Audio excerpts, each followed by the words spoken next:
Mercedes-Benz has now opened Europe's first battery recycling plant in Kuppenheim, Germany, which creates a genuine battery recycling loop with its own in-house facility. So let's have a closer look how it works. Presentation given by Mercedes.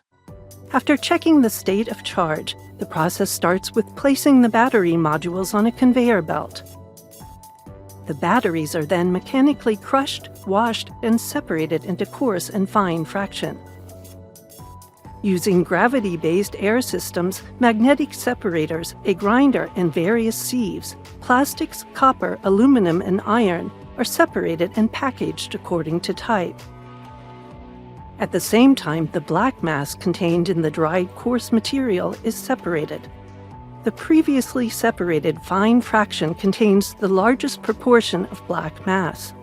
This is filtered and further processed together with the mass from the coarse material in the hydrometallurgy. Here, the metals are first dissolved into a liquid solution by leaching. The undissolved graphite is separated using filters and then packaged.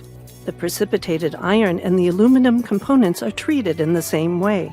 The valuable raw materials such as copper, cobalt, manganese, nickel, and lithium are recovered one after the other in a multi-stage chemical separation process. Cobalt and nickel are then crystallized. The battery recycling plant has an annual capacity of 2,500 tons. The recovered materials are fed back into the material cycle and are used in the production of more than 50,000 battery modules for new all-electric Mercedes-Benz models. This closes the raw material loop.